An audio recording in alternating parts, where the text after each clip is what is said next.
What's going on, beautiful people? Daniel Medyar back in the building. Today, I'm going to talk about a big debate: weights versus bands.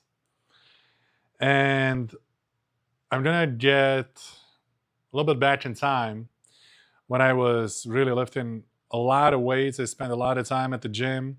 What I noticed, what benefits I got from the weights, and what benefits I got from the gym compared to the bands, and what do I think is better. Now, I got to get back into my teens when I used to love going to the gym, and I really loved the vibe and the hangout at the gym, and we had the competition. So I would say the competition between friends was really beneficial because you were always forcing yourself to become better, to have the heaviest bench press, to have the maximum squat and maximum deadlift in the group. That was always kind of a goal. Now, is that smart? No. Is that going to grow more muscle? No. Is it going to make you a better bodybuilder? No. Is it going to make you stronger? Yes, it will. However, it's not really good for the longevity and from long perspective, beating up your joints and always overloading the body with ridiculous weights for a single rep. Not smart at all. You're going to get yourself hurt. Your joints are not built for that. For a long term, tendons as well. There's a lot of muscle tears happening with the bench presses and stuff like that, which I luckily avoided somehow. So when I was lifting heavy, my heaviest squat was 600, heaviest deadlift about 600 as well, 545 bench press. I started getting the signs from my body at about 23, 24 that my joints are being overloaded, and I started feeling a pinch and pain in my shoulder when I was doing bench press, but bench press was my favorite exercise. So it was very hard to get away from that. I just love doing it. So then I went down to like 315 for 25 reps, and I was, doing higher reps with the lighter weights. I substituted that with the single reps with weights above 500. And during this whole period of time when I was doing these heavy weights, I wasn't really building a lot of muscle. Was I big? Yeah, of course I was big, but I was also eating like a pig. In the last video I covered the binge eating issues, and I was always believing this idea of eating more is going to make muscles grow faster or grow bigger or whatever nonsense it is. And long story short, I just got a bunch of unnecessary body fat on me, like 20% or maybe 22% at the time, which is just unnecessary. You don't need that much body fat at all. And I didn't really feel comfortable. I was aching. Remember one time I was doing like 600-pound deadlift, and I snapped my lower back, and it took me like 6 to 7 months to recover from that. I didn't do anything specific. I just let the body calm down. I avoided that exercise, and eventually I healed up. I felt good, and I could go back to the deadlift again, even to the heavy deadlift as well, without any physical therapy, without any massages or anything like that. Just let it simply rest, and it fixed itself. Now, of course, part of it is because I was really young and the body was capable of just recovering itself on its own. And the other part was that massages and therapy might make things a little faster, but at the end of the day, you just need to rest. You can't touch that body part, leave it alone. So, my goal especially was to become a bodybuilder, but my ego wanted to lift as heavy as possible. So, there was a conflict, right? But the group setting was kind of forcing me to be the strongest version of myself. I always wanted to be the strongest guy, the biggest guy. So, I was force feeding, binge eating, and lifting super heavy. So, I was kind of built like a strongman and power lifter in my off season. And I really just got shredded as a bodybuilder into my show, which turned out to be like a weight loss competition. I literally needed to lose like 40, 50 pounds. That was not necessarily at all. I could easily walk around above 10 pounds above my stage weight, which actually I'm doing right now. I used to compete at 240. Now I walk around at about 250. No problem whatsoever. Very easy to sustain. I could even potentially sustain 240, but that would be tremendously difficult. I would have to use a lot of my discipline.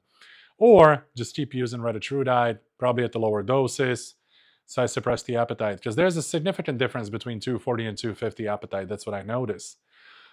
So as I was getting to my 25th year of my beautiful life, I switched to bands. Now, what was the major difference that I noticed? Well, first of all, I got plenty of my time on my hands. Like I was working out for 20 to 30 minutes in my house, which didn't make sense. It was more psychological than anything. I couldn't overcome the fact that I'm not investing as much time, effort, and energy into working out. Hence, I thought my results will diminish. It just doesn't make sense that I push less and I spend less time working out and I'm going to get better results or even the same results. It was hard to comprehend. However, that was the case. I was now working out about 20, 30 minutes a day in my house. I was focused on a really solid pump, really good pump, with starting off decently heavy bands. And I was maintaining my physique. And actually, I started noticing that I'm growing more muscle than what I used to do at the gym. Because at the gym, I used to always do these, single reps, crazy maxes. Now, when I went to higher repetitions with bands, like 15, 20 reps, in some cases 40 reps, I started noticing better muscle growth. So I increased the volume with the bands, and I increased also the muscle size. And then with the bands, I had no competition, no group setting. So I was really lifting just on my own. So I didn't really have that kind of urge of lifting as heavy as possible. That went away. I didn't have to prove myself to anybody. So I was just kind of lifting for myself. So that's when I really started focusing on the aesthetics. And as I increased the volume and I dropped the urge to lift as heavy as possible, I noticed that my muscle mass started growing. I started being more aesthetic. The size of the muscle started becoming better and better. And I was saving a bunch of time. But it was very hard to get to peace with the reality that I'm investing only 20 to 30 minutes of my time into the workout. So I was used to spending 2 hours at the gym. So it just didn't feel right. There was really no science behind it. It just didn't feel right. I was used to something else. I was used to pushing a lot harder. I was motivated from the YouTube videos and all that stuff, you know how it works. Listening to some Metallica or some really upbeat music during the workouts and just kind of having this joy from working on myself. That kind of all went away when I started lifting with the bands, and I noticed it's a lot more time efficient and also more efficient for my progress. So then I started focusing more on the business side.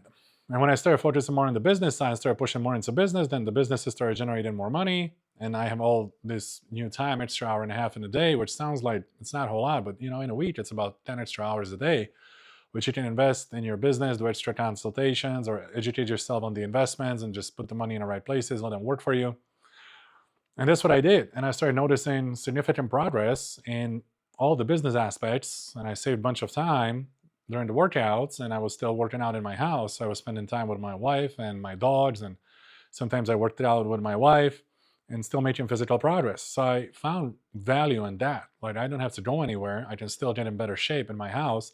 I can still use tremendously heavy bands if I need to, but do I need to is the second question. Do I need to do 1 rep maxes when nobody's watching?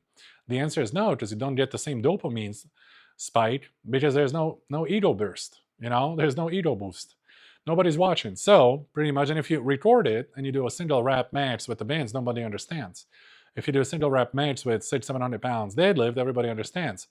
So I kind of lost interest in pushing super, super heavy, right? Like, super heavy for me with the bands is about 8 to 12 reps now, which was like a cardio session for me during the weightlifting. So long story short, I dropped the super heavy weight workouts and I started focusing more on higher reps, anywhere from 10 to 40. And my workout routine would change based on how I felt. Like, sometimes if I go 2-3 weeks super heavy with the bands, I naturally gas out. So after about 2-3 weeks, I reduce the resistance, I go lighter, and I increase the volume. I go 30 to 40 reps, and I work out more frequently throughout the day. I just made sure that I get efficient pump, a lot of blood and oxygen into the muscle, and sometimes I even split the workout into 2 different sessions. Like, if I train my upper body one day, I might do my chest press, rows, and a shoulder press in the morning, and at noon I'll finish biceps, triceps, and the rear delt flies. Here and there, I'll do some pull-ups and dips, just for fun. I really think it's pretty cool if you can do, at least 20 pull-ups with your own body weight. Dips, not really a big deal. But since I have the bar that offers both of them, sometimes I just turn around and I continue with the dips for fun. There's really no competition in how many reps I do and how many reps I need to do for the future. It's just kind of maintaining my body weight strength, the capabilities of lifting my own body. Just with the bands, you just, fighting the resistance of the bands, but it's pretty cool when you can handle your own body weight. That's how I look at it. So I incorporate some of the pull-ups and some of the dips once in a while, but sometimes I split sessions into 2. So I split the upper body into 2 different sessions. And sometimes I do the same with the lower body. Like, I really like to do physical activity right after I wake up. And sometimes I just wake up and I do calf raises, right? 3 sets, 30 to 40 reps. It gets the blood going. I get tons of blood and oxygen circling across my body. That elevates the energy, wakes up the brain. Then I go out in the sun, let my circadian rhythm know that, hey, you know what, it's time to be active. My sleep schedule gets better, my awakening schedule gets better, and the circadian rhythm is set up the proper way.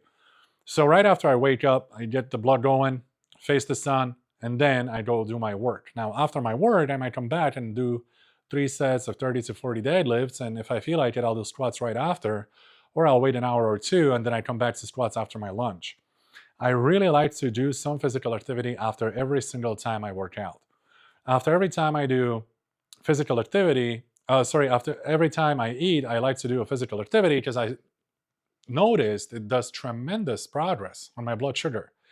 My blood glucose don't get spiked nearly as much when I do physical activity like 20 to 30 minutes after my meal. Whatever it is, burpees, 5 minutes or 10 minutes of sprinting on a bicycle, or do some walk, or just bicep curls or shoulder presses, whatever it is, it really helps me to stabilize my blood glucose. Now, I know quite a bit about metabolism and general health of the body, and having low glucose levels is one of the best things that you can have in the long term, along with good blood pressure and a good insulin sensitivity and the HDL to triglyceride ratio, low inflammation, etc. So I really focus on keeping my blood glucose as low as possible, so I work out after every single time I eat. Now, if I eat twice a day, after every meal, I'll make sure that I do some type of physical activity, and that's where I throw in the exercise that I potentially didn't do that day. So if I missed squats or deadlifts that day, I'll keep it for post-meal workout, just to keep the blood glucose stable. And that's kind of how I balance myself. That's kind of how I balance myself. And it works very well with my schedule when I'm very busy. And with a lot of my clients, I noticed it works for them as well. If they're busy professionals, they just can't do the full workout in one sitting. I tell them split it up. No big deal at all. At the end of the day, workout is the stimulus for the body to change. It's the stimulus for the muscles to grow. So you stimulate one body part in the morning, let's say calves, another body part at noon, let's say deadlift, and then another body part, front squats. You stimulate the quads for the growth. You're still going to get the same result in terms of muscle growth. Now, do you lose some cardio benefits? Well, not really, because we're walking a lot. In my program, we do about 15,000 steps a day, so we kind of compensate, right? You might get in a more zone 3 cardio if you do all 3 exercises in a row, but you know what? If you don't have time to do so, splitting the workout is better than just skipping it. And a lot of my clients found benefits in that. So long story short, ever since I started training with the bands, I look better physically, but I also changed the approach. I went from super heavy weights and spending 2 hours at the gym and doing ridiculously amount of movements to much fewer movements and increasing the volume of the reps. I'm doing a lot more reps, a lot less sets. Now, in the gym, I was used to doing like 20, 25 sets per muscle group, which was just way too much. And I didn't want to accept it. I thought the whole time, just way too young, the more you do, the better you're going to get. No, not really. No, that's not how human body works.